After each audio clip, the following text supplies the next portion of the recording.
Mis manos no deberían temblar, y aún así temblaban. No era por el frío, el aire de la mañana estaba tibio, ni por la edad ni por cansancio. Era otra cosa, una vibración interna que no se dejaba nombrar, como si mi cuerpo supiera antes que yo que ese día iba a partir mi vida en dos. Hay verdades que no llegan con un golpe, llegan con una grieta, un detalle mínimo, una frase de alguien que no suele meterse, un silencio que pesa más que una palabra. Y cuando finalmente abres la puerta correcta, todo lo que creías firme se desmorona, sin ruido.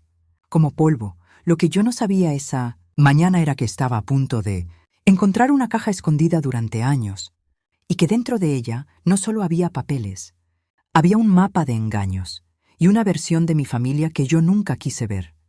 Pero déjame retroceder unas horas, al momento exacto en que mi mundo comenzó a resquebrajarse. Esa mañana salí de casa con el sobre mensual dentro del bolso. 500.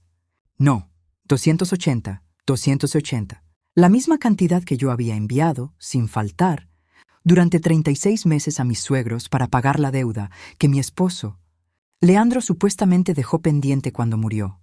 O al menos, eso fue lo que ellos me dijeron. Yo me llamo Nora Valdés. Tengo 58 años. Y durante 3 años, ese sobre fue mi rutina más sagrada. No porque yo fuera una mujer rica, nunca lo fui, sino porque era la única manera que yo conocía de seguir sintiéndome correcta. Después de la muerte de Leandro, todo se volvió confuso. La casa parecía más grande, los pasillos más largos, los ruidos más raros. Y yo buscaba cualquier cosa que me diera estructura. Trabajar, volver, hacer café aunque no tuviera sed, doblar ropa aunque no hubiera nadie que la usara, regar plantas como si el agua pudiera mantener vivo lo que ya se había ido.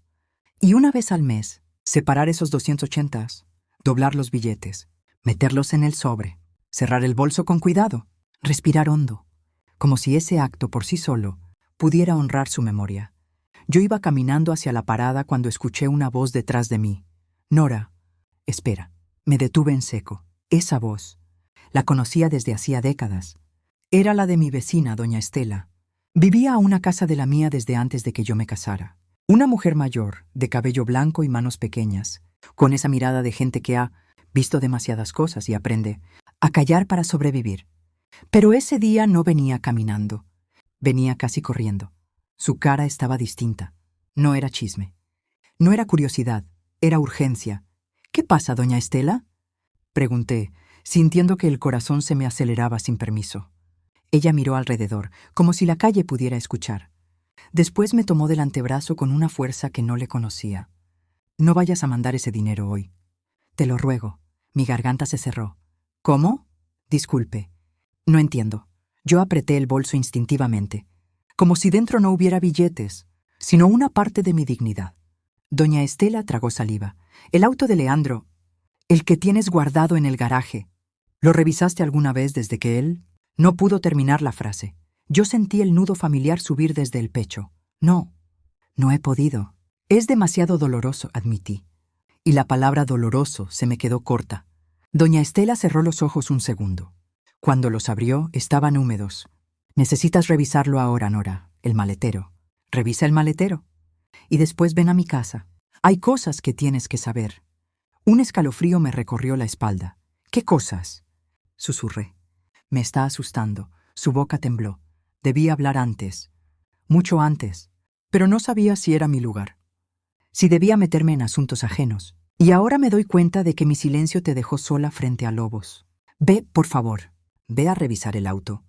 Y antes de que pudiera hacerle más preguntas, se alejó hacia su casa, apretando los labios como si sostuviera un secreto con los dientes.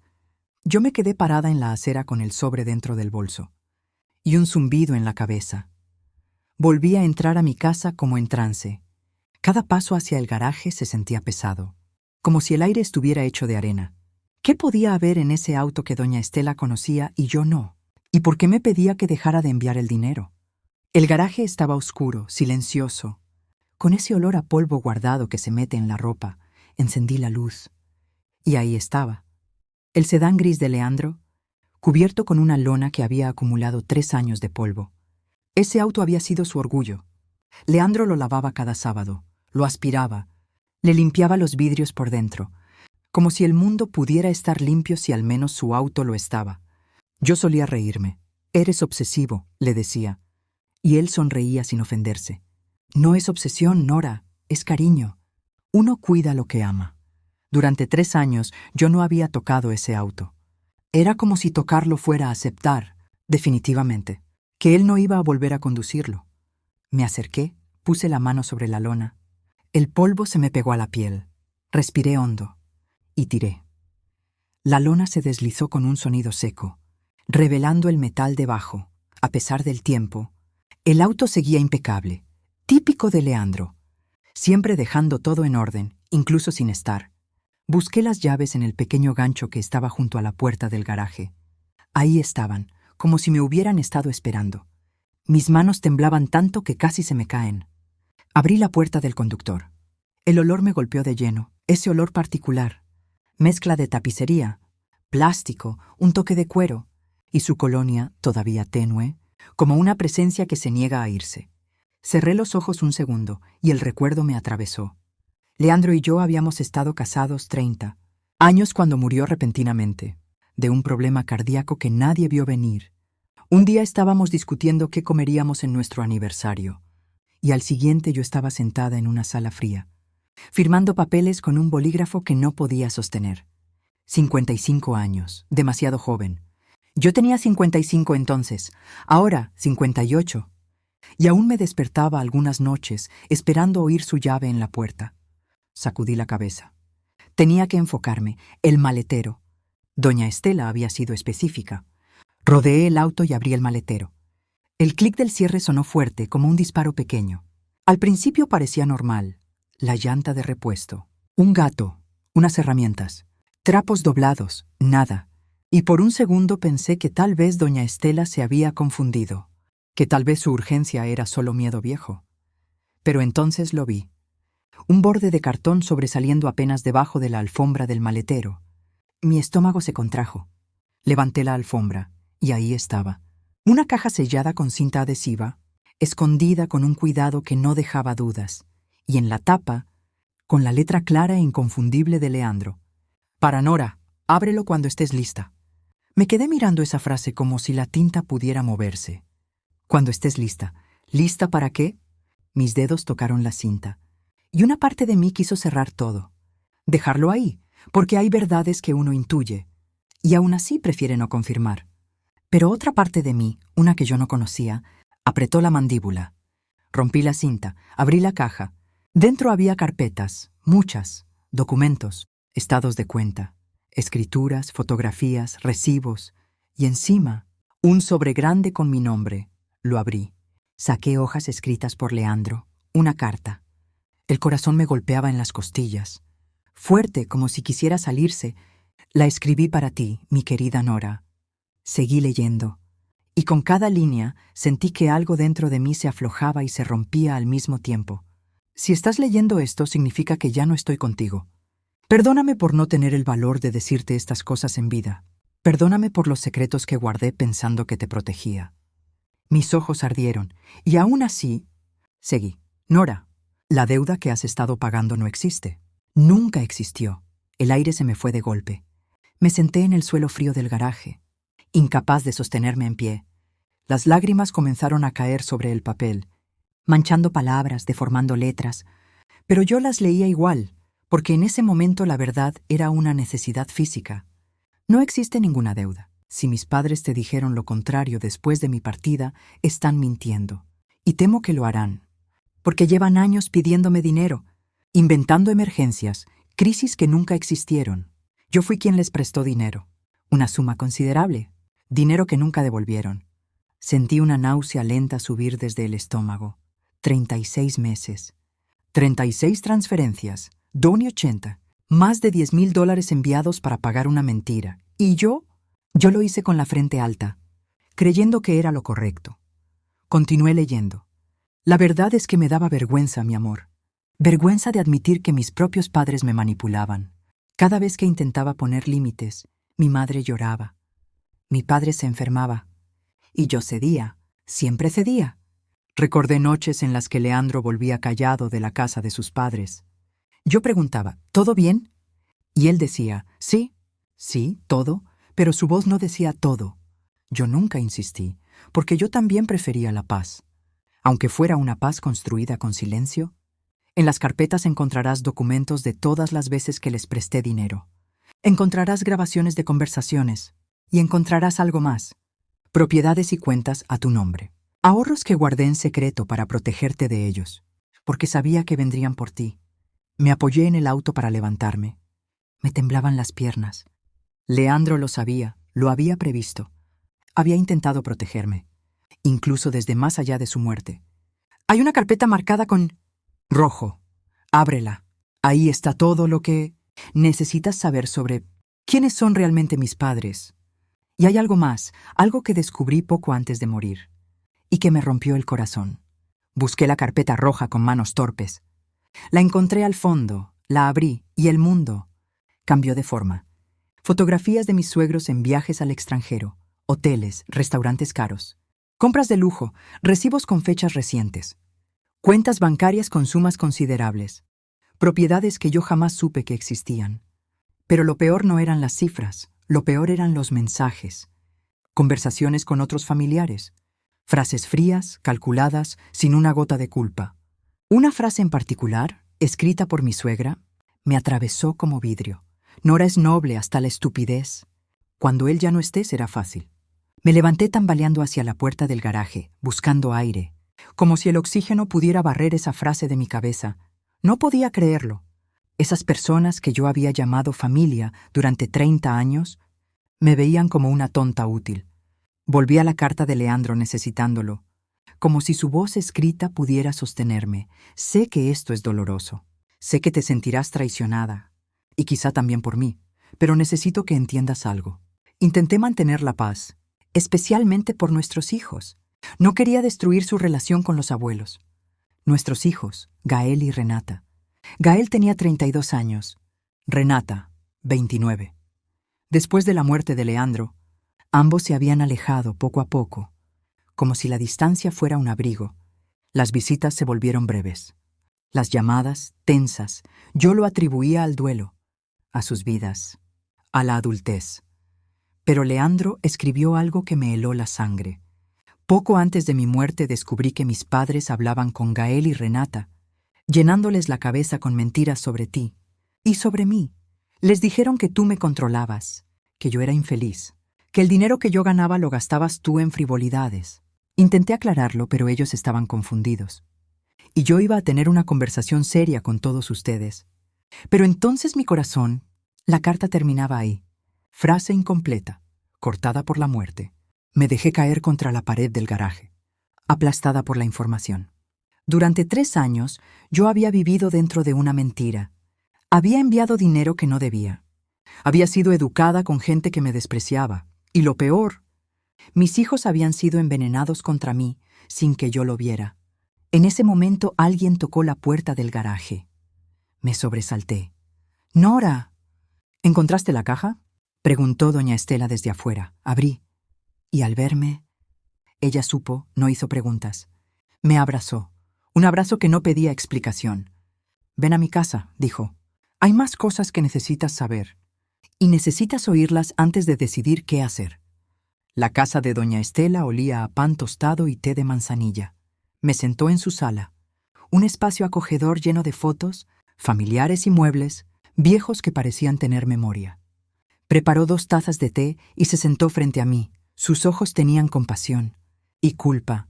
«Debí decirte hace mucho tiempo», empezó, «pero no sabía si era mi lugar. Ahora entiendo que mi silencio solo te dejó más expuesta». «¿Qué sabe usted?», pregunté, y mi voz salió como un susurro roto. Doña Estela respiró profundo. «He vivido en esta calle 40 años. Vi crecer a tu familia y vi cosas que una vecina no debería ver». Se levantó y regresó con una caja de zapatos. La abrió. Fotografías, notas, recibos, una carta doblada. «Leandro vino a verme 3 días antes de morir», dijo. «Estaba preocupado. Me dio esto. Y me hizo prometer que si algo le pasaba, me aseguraría de que tú encontraras la caja en su auto. Pero tenía que esperar el momento correcto. Cuando tú estuvieras lista». Yo apreté los labios. sintiendo una mezcla de rabia y gratitud que me confundía. ¿Lista?, murmuré. ¿Quién está lista para descubrir que la engañaron? Doña Estela bajó la mirada. Leandro pensó que en tu duelo inmediato no tendrías fuerza. Me pidió que esperara, que te observara, que solo hablara cuando yo viera señales de que algo no encajaba. Abrí la carta, era de Leandro, dirigida a ella. Estela, si estás leyendo esto, significa que mi corazón finalmente me traicionó. Como los médicos advirtieron, necesito que cuides de Nora. Ella es más fuerte de lo que cree, pero demasiado confiada. Mis padres irán por ella. No se detendrán. Doña Estela tomó aire.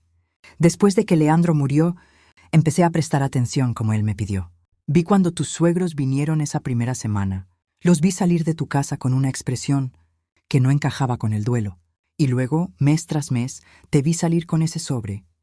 ¿Por qué no me dijo nada antes?, pregunté, y el reproche se me escapó a pesar de mí. Doña Estela apretó su taza. Porque vi algo más. Vi cómo esa obligación, ese propósito de pagar, te daba una razón para levantarte. En tu dolor, Nora, esa rutina era la cuerda que te mantenía de pie. Temí que si te la cortaba demasiado pronto, te desplomarías por completo. Sus palabras me golpearon porque tenían verdad. Los primeros meses después de la muerte de Leandro fueron un agujero. Yo no sentía futuro, solo sentía tareas. Esa deuda me daba estructura. Pero doña Estela siguió. Después noté cambios. Tus hijos dejaron de visitarte. Cuando venían, las visitas eran tensas. Los vi discutir contigo en la puerta, más de una vez. Pensé que era el dolor, susurré, limpiándome las lágrimas. Pensé que todos lo procesábamos diferente. Doña Estela negó con tristeza. No era solo eso. Nora, tus suegros venían a este vecindario, no a tu casa. Los vi reunirse con Gael en la esquina. Los vi hablar con Renata en el parque. Reuniones breves, discretas, fuera de tu vista. Sentí el piso moverse debajo de mí. ¿Qué les estaban diciendo? Doña Estela sacó más fotografías. Eran imágenes tomadas desde su ventana con zoom, fechas escritas detrás. No puedo decirte las palabras exactas, pero sí puedo decirte lo que vi. Cada vez que se reunían, Gael y Renata se iban angustiados, confundidos. Y después de cada reunión, se alejaban más de ti. Yo tragué saliva. La frase se formó sola. Me estaban alejando de mis propios hijos. Doña Estela dudó antes de seguir. Hace 2 semanas escuché una conversación. Tus suegros estaban en mi jardín. No se dieron cuenta de que yo estaba en el porche. Tu suegra hablaba por teléfono. Y la escuché decir, ya casi terminamos. Unos meses más, y habremos sacado suficiente. Después podemos desaparecer. Y que ella lo descubra cuando ya no importe. La rabia empezó a reemplazar el dolor. No solo me habían robado dinero, me habían robado tiempo, energía y lo más valioso, mi relación con mis hijos. ¿Por qué hoy?, pregunté. ¿Por qué decidió decirme todo esto hoy? Doña Estela me miró con seriedad, porque ayer los vi empacar. ¿Tienen maletas? Creo que se van pronto. ¿Y por qué esta mañana vi a Gael llegar a su casa? Estaba alterado, como si hubiera discutido. Sentí que algo cambió. ¿Y si yo no te lo decía ahora? Iba a perder la oportunidad de ayudarte. Me quedé un momento en silencio. Sentí mi pecho subir y bajar pesado, como si cada respiración tuviera que empujar una piedra. Me levanté y caminé hacia la ventana. Desde allí veía mi casa. Mi garaje, el auto de Leandro guardando secretos durante años. 3 años de mentiras, 3 años de manipulación. 3 años de una familia desmoronándose mientras yo creía estar honrando su memoria. Necesito hablar con mis hijos, dije finalmente. Necesito saber qué les dijeron. ¿Por qué se alejaron? Doña Estela asintió. Sé cuidadosa. Si tus suegros pasaron años envenenándolos, no será fácil revertirlo. Necesitarás paciencia, evidencia y amor. Yo asentí, y en medio de ese nudo en la garganta sentí algo extraño. Una necesidad humana, casi ridícula en medio del desastre. Antes de continuar, si estás escuchando esto y te está moviendo por dentro, revisa si ya estás suscrita. A veces, saber que alguien del otro lado te escucha de verdad cambia todo. Respiré hondo y volví a mi casa con el peso de la caja y de la verdad encima. Esa tarde tomé la decisión más difícil de los últimos 3 años. Llamar a mis hijos, no para hablar de cosas superficiales, No para fingir normalidad, sino para decirles ¡basta! Empecé con Gael, mi hijo mayor. Siempre fue reservado, serio, como su padre. El teléfono sonó varias veces antes de que contestara. Mamá, su voz tensa, distante. No es un buen momento. Nunca es un buen momento últimamente. Gael, dije, intentando que mi voz no temblara. Necesito que vengas hoy. Es urgente. Hubo una pausa larga. ¿Pasó algo? ¿Estás bien? Solté una risa corta, amarga. No, hijo. No estoy bien. Y creo que tú tampoco lo has estado desde hace mucho. Necesitamos hablar los tres. Tú, Renata y yo. Mamá, yo... No es una solicitud, lo corté. Es una necesidad. Los espero a las 6. ¿6? Mamá, no sé si me aman. Aunque sea un poco... Van a estar aquí. Colgué antes de que pudiera protestar más. Porque si lo escuchaba vacilar, quizá yo misma me iba a quebrar. Luego llamé a Renata, mi hija, la que antes era mi sombra, mi cómplice, mi risa, y que desde la muerte de Leandro se había vuelto una extraña. Contestó al segundo tono. Mamá, ¿qué pasa? Gael me llamó. Dice que estás rara. Necesito verte hoy, Renata. Tú y tu hermano, en casa, a las 6. Tengo planes. Cáncelos, dije, y mi voz salió más áspera de lo que quería. Por favor, es sobre tu papá, sobre ustedes, sobre todo lo que pasó estos 3 años. Hubo silencio. Sentí su respiración al otro lado. Está bien, dijo al fin. Voy. Las horas hasta las 6 fueron las más largas de mi vida. Preparé café, aunque mis manos no dejaban de temblar. Ordené la sala como si el orden pudiera calmar el caos. Y sobre todo, organicé los documentos. Cartas de Leandro, estados de cuenta, fotografías, pruebas de la manipulación. Todo sobre la mesa del comedor, esperando la luz. A las 6 en punto llegó Gael. Puntual. Igual que su padre, se veía incómodo, con las manos en los bolsillos, evitando mi mirada. Hola, mamá. Gracias por venir, hijo, siéntate. Renata no debe tardar. El silencio entre nosotros era espeso, lleno de cosas no dichas. Gael miró alrededor. Notó los cambios. Los espacios vacíos donde antes había fotos familiares, que yo guardé porque me dolía verlas. Sus ojos se detuvieron en un marco vacío. Tragó saliva. Renata llegó 10 minutos después. Entró con una expresión defensiva desde el primer paso. «Estoy aquí».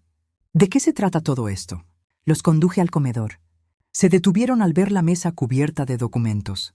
«¿Qué es todo esto?», preguntó Gael, y en su voz había miedo.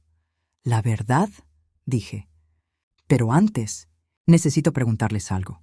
Y quiero respuestas honestas». Los miré a ambos, mis hijos, adultos, pero yo aún los veía como niños en pijama, corriendo por el pasillo. «¿Por qué se alejaron de mí?», pregunté. «¿Qué les hice?». Para merecer este distanciamiento, Gael y Renata se miraron. Fue Renata quien habló primero. «Mamá, no es tan simple». «Entonces háganlo simple», dije, sintiendo que mi pecho se apretaba. «Díganme qué pasó. ¿Cuándo dejé de ser su madre y me convertí en alguien a quien apenas toleran?». Gael se pasó una mano por el cabello, ese gesto nervioso que hacía desde niño. «¿Los abuelos?». «Nos contaron cosas», dijo finalmente. «Cosas sobre ti y papá». Sentí una punzada. «¿Qué clase de cosas?». Renata se sentó. Sus ojos evitaban los míos. «Nos dijeron que papá era infeliz, que tú lo controlabas, que gastabas su dinero, que él quería dejarte pero se quedó por nosotros». Cada palabra cayó como una piedra. Sentí la rabia mezclarse con el dolor. «¿Y ustedes les creyeron?», pregunté. Sin preguntarme, sin mirarme a los ojos, sin darme la oportunidad de defenderme, Gael apretó la mandíbula. «Son nuestros abuelos. ¿Por qué mentirían?». Lo miré. «Esa es exactamente la pregunta correcta, hijo». «¿Por qué mentirían?». Tomé la carta de Leandro, la que estaba dirigida a mí. La puse frente a ellos. «Lean esto. Es de su padre. La escribió poco antes de morir». Gael tomó el papel con manos rígidas. Renata se inclinó para leer. Los observé mientras sus expresiones cambiaban. ¿Confusión? ¿Incredulidad? Y después horror. «No», susurró Renata. «Esto no puede ser real». «¡Es real!», dije, y mi voz tembló. Cada palabra. Y hay más. Les mostré los documentos. Las fotografías de mis suegros en viajes caros. los mensajes donde planeaban manipularme, las cuentas. Durante 3 años he estado enviándoles 280 mensuales, por una deuda que nunca existió. Ellos la inventaron, sabiendo que yo, en mi dolor, haría cualquier cosa por honrar la memoria de su padre.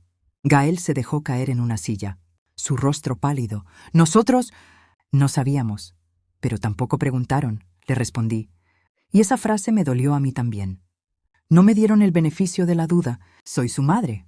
Los crié. Me rompí el cuerpo por ustedes. Y a la primera palabra en mi contra, me dejaron sola. Renata empezó a llorar. Mamá. Ellos fueron muy convincentes. Nos dijeron que tenían pruebas. ¿Qué clase de pruebas?, pregunté. Renata se limpió la cara con el dorso de la mano. Facturas. De cosas caras. Nos dijeron que tú las comprabas, mientras papá trabajaba día y noche, que él estaba cansado de sostener tu estilo de vida. La rabia me subió caliente. Qué elaborado, qué cuidadosamente planeado. Esas facturas probablemente eran falsas. O eran cosas que tu padre me compraba porque le gustaba hacerlo, dije. Él me amaba, me valoraba. Yo lo amaba también. Nuestro matrimonio no fue perfecto, pero fue real, fue honesto. Gael me miró con los ojos húmedos. ¿Por qué no nos dijiste nada? ¿Por qué no defendiste tu nombre? Porque ustedes nunca me dieron la oportunidad, respondí. Cada vez que intentaba acercarme, ustedes se alejaban más. Y yo estaba tan perdida en mi propio duelo que no entendía qué estaba pasando. Pensé que era mi culpa. Pensé que yo había fallado como madre. El silencio que siguió fue aplastante. Gael y Renata miraban los documentos esparcidos sobre la mesa. La evidencia irrefutable de la manipulación. Renata habló con la voz quebrada. Lo siento tanto. ¿Fuimos tan ingenuos? No fueron tontos, dije, aunque mi garganta ardía. Fueron manipulados por personas que deberían haberlos protegido. No usarlos como armas contra su propia madre. Gael se levantó bruscamente y caminó hacia la ventana. Sus hombros estaban tensos. Podía ver la batalla interna. La vergüenza, la rabia. Hay algo más que necesitan saber, continué. Doña Estela me dijo que sus abuelos planean irse. Están empacando, después de 3 años, con todo el dinero. Renata se cubrió el rostro sollozando. ¿Cómo pudimos ser tan ciegos? Porque confiaron en las personas equivocadas, dije. Porque el dolor por perder a su padre los volvió vulnerables. Y porque yo no luché lo suficiente por mantenerlos cerca. Gael se volvió hacia mí. Por primera vez en años vi lágrimas claras en sus ojos. No es tu culpa, mamá. Yo fui quien decidió creerles. Debí hablar contigo. ¿Por qué no lo hiciste?, pregunté suave, más triste que enojada. Él tragó saliva. Porque tenía miedo. ¿Miedo de qué, hijo? De que fuera verdad. De enfrentar la posibilidad de que la familia que yo creía tener no existía. Papá era mi héroe. Y cuando ellos sugirieron que tal vez no era feliz, yo no quise pensar. Sus palabras me rompieron el corazón de una manera distinta. No era solo sobre mí, era sobre su necesidad de proteger una imagen. Aunque fuera falsa, me acerqué despacio. Tu padre los amaba más que a nada. Y me amaba a mí también. Con nuestras fallas, con nuestros días difíciles. Lo que tus abuelos dijeron no fue solo una mentira. Fue una profanación de su memoria. Renata se levantó y vino hacia mí llorando. «Mamá, sé que no merezco tu perdón. Pero por favor, dame la oportunidad de arreglar esto». La abracé, sentí su cuerpo temblar. Y a pesar de todo, a pesar del daño, era mi hija. El amor de una madre no se apaga con un rumor. Gael se unió al abrazo, torpe, como si no supiera cómo volver. Y por primera vez en 3 años, los tuve a los dos cerca. No era un final feliz. El daño estaba hecho. La confianza rota, pero era un inicio. Cuando nos separamos, Gael se limpió los ojos.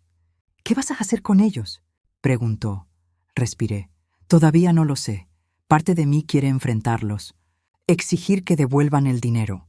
Que paguen por lo que hicieron. Y otra parte solo quiere alejarlos. Dejarlos ir». Renata apretó los puños. «No pueden salirse con la suya. Nos usaron para lastimarte. Nos destruyeron por dinero».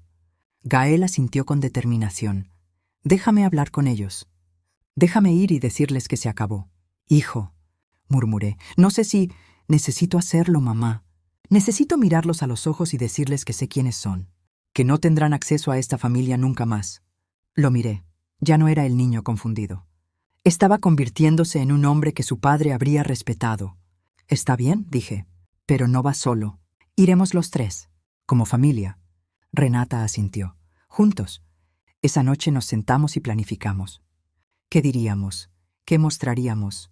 Pero más importante, empezamos a hablar de verdad. Del dolor después de la muerte de Leandro, de los silencios, de cómo cada uno se encerró en su propio duelo. En algún momento, cerca de medianoche, Renata me miró con ojos hinchados. «Mamá, ¿cómo pudiste perdonarnos tan rápido?» Negué lentamente. No dije que los perdoné completamente. El perdón no es instantáneo. Es un proceso. Pero ustedes son mis hijos.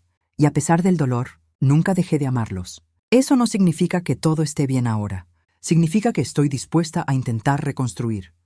Gael tragó saliva. «Nosotros también», dijo. Renata asintió. «Lo estamos». Se fueron pasada la medianoche, prometiendo volver al día siguiente para la confrontación. Yo me quedé sola en la casa, exhausta, pero con algo que no había sentido en años. Esperanza. La mañana siguiente amaneció gris, como si el cielo reflejara la tensión en mi pecho. No dormí casi nada. Cada vez que cerraba los ojos veía la cara de mis suegros, Anselmo y Clotilde. Esas personas que yo había llamado familia durante 30 años, esas manos que habían sostenido a mis hijos cuando eran bebés, y que ahora habían usado a mis hijos como armas. Gael y Renata llegaron a las 10. Ninguno había dormido bien, lo vi en sus ojos. Renata traía una carpeta con copias de los documentos. Gael una lista de puntos. «¿Estás segura de que quieres hacer esto?», preguntó Renata. «Podemos cortar contacto, dejarlos ir, evitarte más dolor». Yo respiré hondo. «No», respondí. «He pasado demasiado tiempo evitando confrontaciones, manteniendo la paz a costa de mi dignidad. Tu padre intentó protegerme con silencio, y ese silencio casi destruye lo que teníamos. No voy a repetirlo. Ellos merecen oír la verdad de mi boca, y merecen saber que no lo lograron». Gael asintió. «Entonces vamos». El viaje a la casa de mis suegros fue silencioso.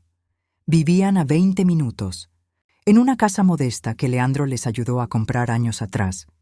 Otra generosidad que ellos nunca agradecieron de verdad. Cuando llegamos noté algo de inmediato. Doña Estela tenía razón. A través de la ventana se veían maletas en la sala. Estaban empacando. «No puedo creer que planeaban huir», murmuró Renata. Respiré profundo y toqué el timbre. Se escuchó movimiento, luego silencio. Como si se hubieran quedado quietos, reconociendo mi auto, mi presencia. Toqué de nuevo, más fuerte. Finalmente abrió Anselmo. Su expresión pasó de sorpresa a pánico cuando vio que no estaba sola. «Nora, ¿qué hacen aquí?», tartamudeó. «Necesitamos hablar», dije. «Los 4. Ahora. Este no es un buen momento», intentó. «Clotilde no se siente bien». Gael dio un paso, su voz dura. «Ahora, o lo hacemos con abogados presentes. Tú decides». Anselmo palideció. Nos dejó entrar con movimientos rígidos. La sala estaba llena de maletas a medio cerrar. Clotilde apareció desde el pasillo. Su cara tenía el mismo pánico mal disimulado. «¿Qué significa esto?», exigió intentando sonar autoritaria. Pero ya no le salía. Renata habló con una frialdad que me estremeció. «Se van a sentar. Y van a escuchar». Nos sentamos frente a frente. Nosotros de un lado, ellos del otro. La tensión era tan densa que parecía que la luz se volvía más pesada. Los miré directo a los ojos. «Encontré la caja», dije. «La que Leandro dejó en su auto. Documentos, cartas, pruebas de sus mentiras». Vi cómo Clotilde se quedaba más pálida, cómo Anselmo apretaba los puños. «No sé de qué hablas», balbuceó Clotilde, pero su voz temblaba. «La deuda no existe», dije. «Nunca existió. Ustedes le debían dinero a Leandro, no al revés. Y aún así, durante 3 años me hicieron creer que yo tenía obligación de pagarles». Clotilde soltó un sollozo, como si intentara invocar lástima. «Eso no es». Gael sacó las copias y las extendió. «Tenemos pruebas. Cartas de papá, estados de cuenta, mensajes. Está todo aquí.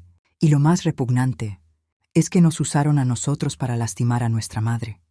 Renata mostró las fotos de los viajes, los recibos, las frases donde me llamaban fácil. Clotilde comenzó a llorar más fuerte, pero ya no eran lágrimas que me movieran. Yo había visto demasiado llanto usado como arma. Ustedes nos llenaron la cabeza con mentiras, dijo Renata, y su voz se quebró pero no retrocedió. Nos hicieron creer que nuestra madre era alguien que no es, que nuestro padre era infeliz. Destruyeron nuestra familia por dinero. Clotilde se llevó las manos a la cara. ¡No entienden! Necesitábamos ese dinero. Me incliné hacia adelante. Sentí la rabia subir controlada. ¿Qué necesitaban?, pregunté. Según estos documentos, ustedes tenían dinero, propiedades, viajes, compras. Necesitaban... ¿O querían? Anselmo murmuró débil. Era nuestro hijo. Tenía obligación de cuidarnos. Gael golpeó suave la mesa con la palma. Tenía obligación de amarlos, sí, y lo hizo, aun con todo. Pero ustedes abusaron de ese amor una y otra vez. Y cuando murió, cuando ya no podían manipularlo, vinieron por ella, y peor aún, nos envenenaron contra nuestra propia madre. El silencio fue ensordecedor. Clotilde ya no intentó negar. Anselmo miró al suelo, incapaz de sostener nuestras miradas. Gael respiró y dijo, «Queremos que devuelvan el dinero. Cada centavo. Tienen una semana». Anselmo levantó la vista. Derrotado. «No tenemos ese dinero. Ya lo gastamos».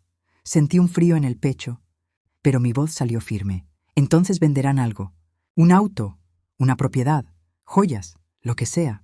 Porque la alternativa es que llevemos esto a la justicia, y con toda esta evidencia no van a quedar bien parados». Clotilde protestó con un hilo de voz. «¡No pueden! Somos ancianos. Somos familia». Yo repetí la palabra con amargura. «Familia. Ustedes perdieron el derecho de llamarse familia el día que decidieron usar el dolor de mis hijos para lastimarme. La familia no roba. La familia no miente. La familia no destruye por dinero». Renata dio un paso hacia ellos. Su cara mezclaba dolor y decepción. «Yo los quería. Confiaba en ustedes». «¿Cómo pudieron?» No hubo respuesta. Porque no había respuesta que justificara la maldad calculada. Gael recogió los papeles con calma. «Una semana», repitió. Después, abogado, nos levantamos para irnos. En la puerta me volví una última vez. «¿Saben cuál es la verdadera deuda?», dije. «Leandro pasó sus últimos años preocupado, cargando vergüenza por ustedes, intentando protegerme de ustedes. Murió con ese peso en el corazón. Y ustedes, ni una sola vez pensaron en cuánto daño hacían. Esa es su deuda real, y esa no la van a pagar jamás.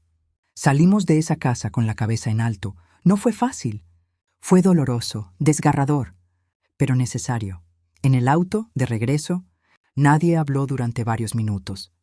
Finalmente Renata rompió el silencio. «¿Crees que pagarán?». Miré por la ventana. «No lo sé», respondí. «Pero ya no es lo más importante. Lo importante es que dijimos nuestra verdad, que no nos quedamos callados». Gael alcanzó mi mano desde el asiento trasero. «Papá estaría orgulloso, mamá». Las lágrimas corrieron por mis mejillas. Pero esta vez no eran solo de dolor, eran también de alivio, de cierre, de un capítulo que por fin terminaba. Los días siguientes fueron un proceso de reconstrucción. No fue rápido, no fue perfecto. Pero por primera vez en años sentí que mi familia empezaba a sanar. Gael y Renata comenzaron a visitarme. No visitas breves y tensas, sino tardes completas. Hablábamos de verdad sobre Leandro, sobre el dolor que cada uno cargó, sobre los años perdidos. Una tarde, mientras Renata y yo preparábamos la cena juntas, ella se detuvo con el cuchillo en la mano, mirando las verduras como si no las viera. «Mamá, hay algo que necesito decirte, algo que me carcome por dentro». «Dime, hija», susurré. Renata tragó saliva. «Cuando ellos me contaban esas cosas sobre ti, una parte de mí sabía que algo no encajaba. Pero elegí creerles, porque era más fácil que enfrentar mi propio dolor». La miré. «¿Por qué?». Ella se limpió las lágrimas con el dorso de la mano. «Después de que papá murió, yo estaba enojada. Con el mundo, con la vida, y creo que también contigo. Me dolió. Pero lo entendí». Renata bajó la voz. «Porque tú seguías aquí. Y él no. Sé que suena horrible, pero cuando te veía, veía todo lo que había perdido. Y cuando los abuelos me dieron una razón para alejarme, la tomé. Era más fácil estar enojada contigo que aceptar que papá se había ido. Y no iba a volver. Mi corazón se partió por ella. Me acerqué y la abracé con fuerza. «Oh, mi amor». Yo también estaba enojada, perdida, rota, Y tal vez, si hubiéramos hablado, si nos hubiéramos sostenido, estos 3 años habrían sido distintos. Renata se quebró en mi hombro. Lo siento tanto, mamá. Por todo. Yo también lo siento, le respondí. Siento no haber luchado más por ustedes. Siento haber aceptado la distancia. En vez de exigir respuestas, esa conversación abrió una puerta que había estado cerrada demasiado tiempo. Empezamos a compartir recuerdos de Leandro, los buenos y los difíciles, porque honrar su memoria no era fingir perfección, era recordar su humanidad. Gael trajo a sus hijos una tarde, mis nietos, a quienes apenas había visto. Iker tenía 8 años, Mara 6. Llegaron con una energía que llenó la casa de golpe. «Abuela», preguntó Iker mientras comíamos galletas, «¿por qué no vinimos antes?» Gael se tensó, como si la pregunta fuera una acusación. Yo sonreí suavemente y le acaricié la cabeza. A veces, mi amor, las familias se confunden. Los adultos cometemos errores. Nos alejamos cuando deberíamos estar cerca. Pero lo importante es que estás aquí ahora. Mara me miró con ojos grandes. Papá dice que tú eres valiente. Gael me miró desde la mesa, con los ojos húmedos. Es verdad, dijo. Eres la mujer más valiente que conozco, y siento mucho que mis hijos no hayan podido crecer conociéndote mejor. Apreté sus manos. Entonces cambiemos eso, dije. Tenemos tiempo. Podemos crear nuevos recuerdos. Una semana después de la confrontación, recibí una transferencia bancaria. No era la suma completa, pero era la mitad, 5.040. Junto con la transferencia llegó una carta escrita a mano por Anselmo. La abrí con manos quietas, sorprendida de que, por primera vez, mis manos no temblaran. Nora, esta es toda la cantidad que pudimos reunir por ahora. Vendimos algunas cosas, cancelamos planes. No hay palabras para disculpar lo que hicimos. La vergüenza es inmensa. Nos iremos de la ciudad como habíamos planeado. No para huir, sino porque no podemos enfrentar el daño que causamos. Leandro era nuestro hijo, y lo fallamos en vida y en muerte. Esta carta no busca perdón. No lo merecemos. Solo busca que sepas que finalmente estamos enfrentando quiénes somos. Le mostré la carta a Gael y Renata esa tarde. Gael la leyó en silencio y la dejó sobre la mesa. ¿Cómo te sientes?, preguntó. Pensé un momento. Vacía, admití. No siento satisfacción, ni venganza, solo tristeza. Tristeza por todo lo que se perdió, por el daño que se hizo. Renata me miró con cuidado.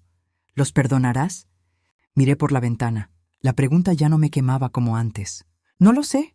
Tal vez algún día, pero ahora mismo solo quiero seguir adelante. Quiero enfocarme en lo que tengo, no en lo que perdí. Gael asintió. Eso suena sabio. Decidí usar parte del dinero devuelto para algo significativo. Abrí cuentas de ahorro para Iker y Mara, para su educación. El resto lo guardé. No porque lo necesitara urgentemente, sino como recordatorio de que el valor de una persona no se mide en dinero, sino en integridad. Doña Estela se convirtió en una presencia constante. Almorzábamos juntas.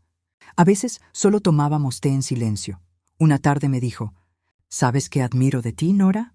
Que a pesar de todo, elegiste el amor, elegiste luchar por tus hijos. En lugar de quedarte en el resentimiento. Yo sonreí sin alegría. No siempre me siento noble, admití. Hay días en que la rabia vuelve, días en que pienso en lo que me quitaron y quiero gritar.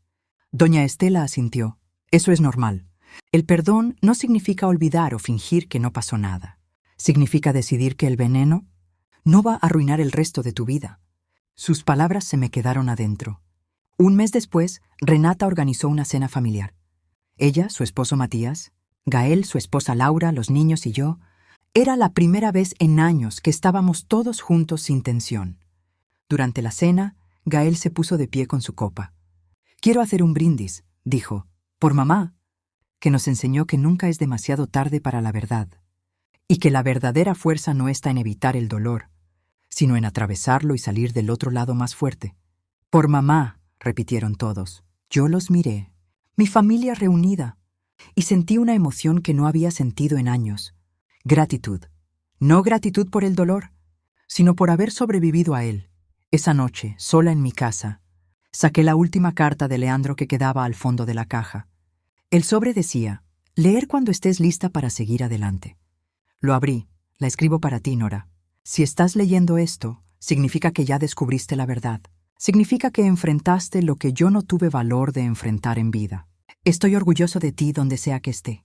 Quiero que sepas algo. Nunca fue tu trabajo cargar con mis errores, con mi incapacidad de poner límites, con mi silencio cobarde. Te mereces paz. Te mereces amor.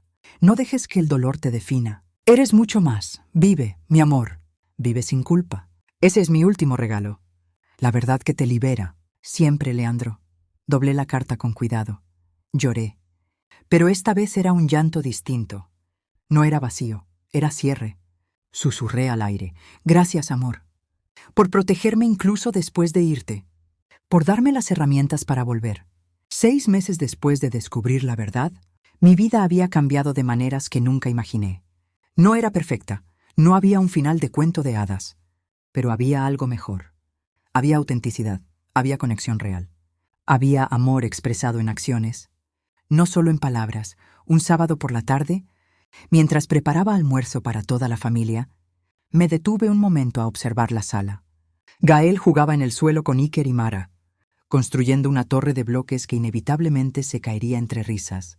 Renata ayudaba a su hija pequeña, Siena, a dar sus primeros pasos tambaleantes. Matías y Laura conversaban en el sofá, relajados. Esta era mi familia, imperfecta, con cicatrices, pero real. Mamá, ¿en qué piensas?, preguntó Renata acercándose a la cocina. ¿En cuánto cambian las cosas?, respondí. Hace un año, esta escena era imposible de imaginar. Renata me miró con suavidad. ¿Alguna vez piensas en los abuelos? La pregunta ya no me clavó un cuchillo. Respiré. A veces me pregunto dónde están. Sí están bien, pero ya no siento rabia, hija. Solo tristeza por lo que podría haber sido diferente, si hubieran elegido el amor en lugar del egoísmo. Renata bajó la voz. ¿Crees que papá habría querido que los perdonaras? Pensé en Leandro, en sus cartas, en su miedo, en su vergüenza. Creo que tu padre habría querido que yo fuera libre, dije. Y el perdón, cuando llega genuino, es libertad. No significa olvidar, significa elegir, no dejar que el veneno siga enfermándome. Renata me abrazó. Eres sabia. Mamá, yo sonreí. No soy sabia. Solo soy una mujer que aprendió, a través del dolor, que la vida es demasiado corta para vivir anclada al resentimiento. Esa noche, después de que todos se fueron, me senté en el porche con una taza de té. Doña Estela apareció, como solía hacer, con su propia taza. «Te ves en paz», dijo. «Me siento en paz», admití. Por primera vez en años. Siento que puedo respirar completo. Doña Estela sonrió. «Leandro estaría orgulloso de ti». Miré las estrellas. «¿Sabes qué es lo más irónico?», dije. Pasaron años manipulando, robando, mintiendo. Y al final, ¿qué ganaron? Perdieron a sus nietos, perdieron cualquier legado. Se fueron con dinero que no les dará paz. Doña Estela asintió. El engaño da ganancias temporales. Pero la integridad construye algo que dura. Llegó el aniversario de la muerte de Leandro. Gael, Renata y yo fuimos juntos al cementerio. Algo que no hacíamos desde el funeral. Nos paramos frente a su tumba. El silencio era profundo. Finalmente Gael habló. «Papá, tardamos mucho en entender lo que intentaste enseñarnos. Lo siento por no verlo antes». Renata añadió con la voz quebrada. «¿Te extrañamos tanto?» Pero mamá nos mostró cómo seguir adelante honrando tu memoria. Con amor y honestidad, yo me arrodillé y toqué la lápida con suavidad. Gracias, amor. Por la verdad, por devolverme a nuestros hijos. Descansa sabiendo que estamos bien. Que vamos a estar bien. De regreso a casa, Renata me tomó la mano. Mamá, ¿qué harás ahora? Con esta libertad, con este nuevo comienzo. Sonreí, y esa sonrisa me sorprendió porque era real. Voy a vivir, hija. Voy a elegir la alegría. Todos los días que me queden. Voy a reír, a leer, a pintar, a abrazar. Eso es lo que tu padre habría querido. Y eso es lo que yo quiero también. Esa noche, sola en mi casa, pero no solitaria, me miré en el espejo. La mujer que me devolvió la mirada ya no era la viuda perdida y manipulada. Era alguien más fuerte, más completa. 58 años de vida, 3 años de engaño. Y un futuro que ya no me asustaba, me emocionaba. Porque aprendí la lección más difícil. Nunca es tarde para la verdad.